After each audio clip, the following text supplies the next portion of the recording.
አብርሽ ዩቲዩብ ቪዲዮ ከለቀቀ ምሽት አካባቢ ላይ በሁኔታዎች ሁሉ ተጨንቆ እንዲሁም አይምሮ ሰላማቶ አቅሙን እስከ መሳት ደርሶ ፍስፍስ አድርገው የሕክምና ቦታ በመውሰድ ነቃ እንዲል አድርገውት ከዛም ደጋግፈው ወደ ቤት እንዲመለስ አድርገውታል። ይህ ነገር ሚዲያ እንዲወራ አልተፈለገም። ሩታ ይህን ነገር ስትሰሚ መቼም ይህን ጉዳይ እኛ ሚዲያ ላይ በስፋት አይነገረን እንጂ በውስጥ ቤተሰብ የሆነ ሰው ቀድሞ የሚደውለው ላንቺ ነው። እነሆ ይህንን ዜና ስትሰሚ ምን ይሰማሽ ይሆን? እንዴት ነው ጉዳዮቹን እየተመለከተሻቸው የምትገኙ? ሩታ ይህ የነበርሽበት እኮ ትዳር ነበረ፣ የኳስ ጨዋታ አልነበረም፣ የሩጫ ውድድርም አይደለም። እንዴት አሸነፍኩኝ የሚባል ንግግር ውስጥ ትገቢያለሽ? ጭራሽ ብለሽ ከአብርሽ ጋር እልተያይዘሽ አሁን አሸንፌዋለሁ ሲፈልግ የትም ይግባ አይመለከተኝም ብለሽ የልጅሽን አባት ክብሩን ዝቅ በሚያደርግ ሁኔታ እንዴት ክብሩን ታዋርጇለሽ? ትዳር እኮ ውድድር አይፈልግም። ትዳር እኮ እናቶቻችን አባቶቻችን በብልጠት የሚኖሩት አንዱን ችሎ የሚያቆዩት ትልቅ ነገር ነው። ለልጅ ሲባል ደግሞ ብዙ መስዋዕት የሚከፈልበት። አንቺ ግን እነዚህን ሁሉ ነገሮች ዘንግተሽ የገዛ የቤተሰቦችሽን የእናትሽና የእህትሽን ምክርም ትተሽ ከአንቺ ታናሽ የሆነውን ወንድምሽን የእሱን ምክር ብቻ በመስማት እልተያይዘሽ አሁን አሸንፊዋለሁ የፈለገበት ይድረስ ብለሽ ትዳርሽን እስከ መጨረሻው በተንሽ። ይህ ነገርሽ በጣም ነው የሚያሳዝነው። በዚህ ጉዳይ የተነሳ ወንድማችን አብርሽ እጅግ በሁኔታዎች ሁሉ በመደበር በጣም መጥፎ ስሜት ውስጥ ይገኝ ነበር። ያንን የዩቲዩብ ቪዲዮ ደግሞ ከሰራ በኋላ ሄርሜላም ችላ ብላው ከሄደች በኋላ እጅግ በሁኔታዎች ሁሉ በመደናገጥ ሰላም እስኪያጣ በመድረስ በጣም በጤና ሁኔታም ላይ ከባድ ችግር ተፈጥሮ ማምሻውን አካባቢ ወደ ሕክምና ተቋም እንደወሰዱት ዝርዝር መረጃዎቹን ነግረውኛል። ሕክምና ተቋምም ሲደርስ የተለያዩ ዘመዶቹ እንደመጡ፣ ታዲያ ከመጡት ዋነኛ ዘመዶቹ መካከል አባቱ ጋሽዬ ከባድ ንግግር ሩታ እንደውለው እንደተናገሯት፣ በምላሹም ደግሞ ሩታ የማይሆን መልስ እንደሰጠች በዝርዝር አስቀምጠውልኛል። ሁሉንም አሰማችኋለሁ። ሩታ እመኝኝ የፈሰሰ ውሃ አይታፈስም ነው የሚሆንብሽ። ስቅስቅ ብላ ነው ስታለቅስ ያመሸችው። ሁሉንም በዝርዝር አሰማችኋለሁ። ሰላም ጤና ይስጥልን ውድ ሀገሬ ልጆች። ከሰሞኑ ሩታ ነበረች የተጎዳችሁ ብላችሁ ለሩታ የተከራከራችሁ፣ በመቀጠል ደግሞ ሩታ የሰራችሁ ስራ ትክክል አይደለም፣ አብርሽ ወንድማችንን አስከፍተዋለች፣ አብርሽ ጋርም እንሆናለን፣ እኛ ለእውነት እንፈርዳለን፣ ሁሌም ለተገፋ ነው የምንቆመው ብላችሁ አብርሽ የተገፋ መስሏችሁ ከሱ ጎን ሆናችሁ አብርሽዬ አይዞህ እያላችሁ ስታጽናኑ የነበራችሁ ውድ ቅን የሀገሬ ልጆች፣ ሁሌም እንደምመርቃችሁ አሁንም አንድ ነገር ልመርቃችሁ። ልክ በተጨነቃችሁበት ሰዓት፣ ሁሉም ሰው ፊቱን ባዞረባችሁ ሰዓት እናንተም ፈጣሪ አምላክ ከጎናችሁ የሚሆን ዋስ ጠበቃ የሆነ ሰው ይስጣችሁ። ፈጣሪ አምላክ በህይወታችሁ ጣልቃ ይግባላችሁ። የእውነቴን ነው ይሄን የምመኝላችሁ። በአብርሽና ሩታ ሁሉን ነገር እየተመለከትን ነው። አብርሻውን ክፍት ብሎት ዙሪያው ጥምም ብሎበት ነው የሚገኘው። ጎኑም ያሉት ኦዲየንሶች ናቸው። ኦዲየንስም እያበረታታችሁ ፍቅር እየሰጣችሁ ነው። የእውነት እናንተ ትለዩብኛላችሁ። ፈጣሪም ለእናንተ እንዲጠበቃ የሚሆነውን ያድልልኝ። ምርቃቴ የተመቸው። እስቲ ቪዲዮን አሁኑኑ ላይክ ማድረግ አይርሳ። አሜንም በሉ በኮመንት። እንዲሁም ደግሞ የቤቴ አዲስ ከሆናችሁ እባካችሁ ሰብስክራይብ በማድረግ ቤተሰብ ሁኑኝ፣ ለኔም አበረታቱኝ እያልኩ በአክብሮት በፍቅር ነው የምጠይቃችሁ። ሁሌም እንድመርቃችሁ ሰብስክራይብ ቤተሰብ አድርጋችሁ ሁሌ እኔ ተከታይ ሁኑ። ቀጥታ ይዤ ወደ መጣሁት ዝርዝር መረጃዎቼ አመራለሁ። ከሰሞኑ ባለው ነገር እንግዲህ ያልተበሳጨ ያልተናደደ የለም። በአብርሽና ሩታ መካከል በነበረው ጉዳይ ብዙዎች ሀሳብ አስተያየት ሰጥተዋል። ሩታ ከሰሞኑ የሰራችው ነገር ብዙዎችን አናዷል።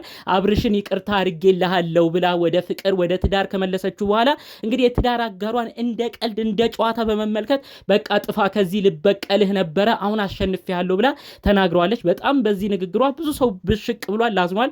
አብርሽ በጣም በሁኔታው አዝኖ ነበር። ታዲያ እንደው ከተረጋጋልኝ ትንሽ ስሜቴም ከረጋልኝ ብሎ ሄርሜላን ለማውራት ሞክሮ ነበር። ሄርሜላም ደግሞ በራሷ በኩል እውነት ነበራት። እኔ ብዙ ተንከባክቤህ ብዙ ፍቅር ሰጥቼ እሷ በሶስት ቀን ስለመጣች አንተ ራሱ እኔን ከዳኸኝ ብላ እሷን ማዝና ፊቷን አዙራበታለች። ታዲያ በሁኔታው እንግዲህ አብርሽ በጣም በመከፋት ውስጥ ነበር የሚገኘው። ታዲያ ያን ነገር ሲመለከት በሁኔታዎች ሁሉ ተጨናንቆ ያለበትን ሁሉ እስከ መርሳት ደርሶ በጣም በቃ ራስ ምታት ላይ ነበረ። ታዲያ ሲደናገጡ ቅርቡ የነበሩ ሰዎች ወደ ጤና ተቋም እንደወሰዱትም ነው መረጃውን ያደረሱኝ። በዛ ጤና ተቋሙም አባቱ ጋሽዬ እንግዲህ ማን ነው ልጄን እንደዚህ ያደረገው? ሁሉንም ቪዲዮ አይቻለሁ። በተለይ ሩታ እኔ እኮ ብዙ ጊዜ ለሷ አግዝ ነበረ። አያት ያደረገችኝ ሩታ ነች። ሩታን አትንኩብኝ፣ ሩትዬን እወዳታለሁ ብዬ ብዙ ጊዜ ለሩታ ተከራክሬያለሁ። ትዳሯን እንድትመልስ ብዙ ለምኛለሁ። እኔ ልጄን መቆጣት እችላለሁ፣ ልጄን እቆጣለሁ ብዬ ለሩታ እያገዝኩ ብዙ ተናግሬ ነበር። ምን ነው ልጄን ግን ታዲያ ሰው እንደሌለው አሁን ተጫወተችበት በማለት ጋሽዬ ራሱ በሁኔታው በጣም በማዘን ነው መልእክታቸውን ያስተላለፉት። በቀጥታም ሩታ ጋር ደውለው ሩታ አሁን ያደረግሽው ነገር ትክክል ነው ወይ?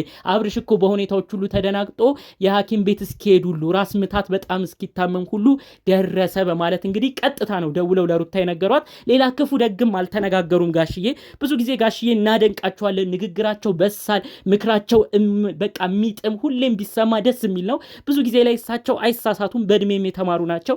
ታዲያ መጥፎ ደግ መነጋገር አልፈለጉም። ምንም ቢሆን በመካከላቸው ልጅ እንደተወለደ ያውቃሉ። ስለዚህ ሩታን ማስከፋት አልፈለጉም። በአጠቃላዩ ግን ምን ነው ሩታ ልጅ እስኪታመም ድረስ ትዳር አልነበረው ያያሽው? እንዴት እንደዚህ አይነት ቀልድ ትቀልጅበታለሽ ልጄ ላይ? እንዴት ወደድኩ ብለሽ በስተመጨረሻ ደግሞ ቀልድ ነው እንዴት ጥፋት ይዋለሽ?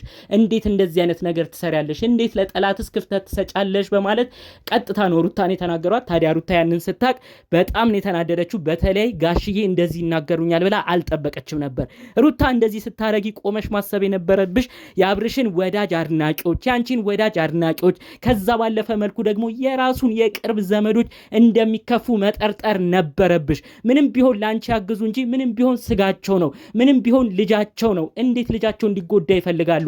አንቺ እኮ እሱን ክብሩን ዝቅ ባረገ መልኩ እንኳን የሱ ቤተሰቦች አይደለም እኛ ኦዲየንሶች ራሱ ሩታ ጥፋት ነው ያጠፋሽው እንዴት እንዲታረጊያለሽ ብለን ብዙዎቻችን ነው ስንወቅስሽ የነበረው። በተለይ አሁን እንግዲህ ሩታ ያልጠበቀችው ነገር የሆነባት ጋሽዬ ራሱ እንደ የተናገሩኝ በቃ አዝነውብኛል ማለት ነው ብላ በጣም የምታረገው ሁሉ ነው ግራ የገባት። በተለይ የታናሽ ወንድሟን ምክር ሰምታ ነው እዚህ ሁሉ ነገር ውስጥ የገባችው ይህች እህታችን። ስለዚህ አሁን በጣም በሁኔታው ደንግጣለች። እኔ በቃ ያረኩት ነገር አሁን ሳስበው ቆም ብዬም ሳስበው ልክ እንዳልነበር ተረድቻለሁ ነው ያለችው ሩታ በስተመጨረሻ። በተለይም የሩታ የገዛ እናቷ ራሱ ብዙ ነገር ነው የተናገረቻት። አንቺ ኔ ትዳርሽን ትጠብቂያለሽ፣ ሴት ነሽ፣ ብልጥ ነሽ፣ ትዳርሽን መልሰሽ ታቋቁሚያለሽ ብዬ ስል ብዙ በምታረጊው ነገርም ስመካብሽ ጭራሽ ድብልቅልቁን አወጣሽ ወይ?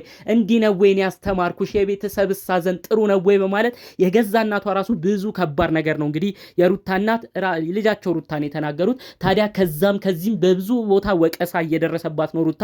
አሁን ያረገችው ነገር ትክክል እንዳልሆነ ተረድተዋለች። ነገር ግን እልሁ አለቀቃትም። አሁንም እልህ ውስጥ ስላለች ደጋግማ በቃ ያው እነዛን ነገሮች የተበደለችውን በሄርሜላ የደረሰባትን ነገር ነው እየተናገረች የሚገኘው። በእኔ በኩል ሆኖ ማንም አላየም እያለች ነበረ። አሁን ግን ትንሽ ጸጸት እየተሰማት ይገኛል ማለት ነው። በአጠቃላዩ ግን እንግዲህ ጋሽዬ የልጃቸው እንዲመሆን በጣም አንገብግቧቸዋል፣ በጣም አናዷቸዋል። በማታ ፍስፍስ አድርገው ልጄማ ምንም አይሁንብኝ፣ አሁን እኔ የምፈርደው ለማን እንደሆነም አላቅም፣ ብቻ ምንም አይሁንብኝ፣ በሰላም ይውጣልኝ ብለው እንግዲህ በማታ ጥሩ ትሪትመንት ተደርጎለት ራስ ምታት፣ ጭንቀት አያስፈልግህም እባክህ ጭንቀትን ቀንስ ብሎ የጤና ሐኪም ራሱ በጣም ነው የመከረው ነው ያሉት። ታዲያ ያንን ምክሩን ተቀብሎ ትንሽ ትሪትመንቶች፣ ማስተጋሻዎች ተደርገውለት ወደ ቤት እንዲሄድ አድርገውታል ነው ብለው መረጃውን በውስጥ ያደረሱኝ። ምናልባት በማታ ቪዲዮ ማታ አብርሽ ያለውን ነገር ግልጽ አድርጎ ይነግረን ይሆናል ወይ ደግሞ መሸነፍ ያለውን ነገር ደግሞ ማውጣቱ መልሶ መውደቅ መስሎ ከታየው ይሄንን ማታ ያሳለፈውን የሕክምና ነገር ላይ ይናገር ይችላል።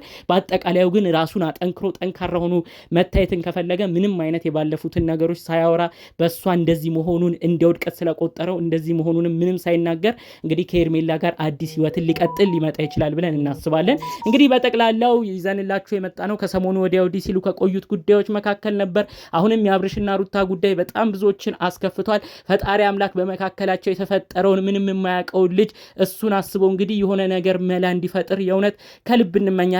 ብዙዎችም ተከፍተዋል። ለአድናቂ ለወዳጆቻቸውም የሚያስደስት ነገር እንድንመለከት የእውነት እነዚህ ልጆች ፈጣሪ አምላክ ይርዳቸው በማለት ዛሬን መረጃዎችን እዚህ ላይ ያበቃለሁ። በሌሎች ቪዲዮዎች እስክንገናኝ ሰላሙን ሁሉ ተመኘሁላችሁ።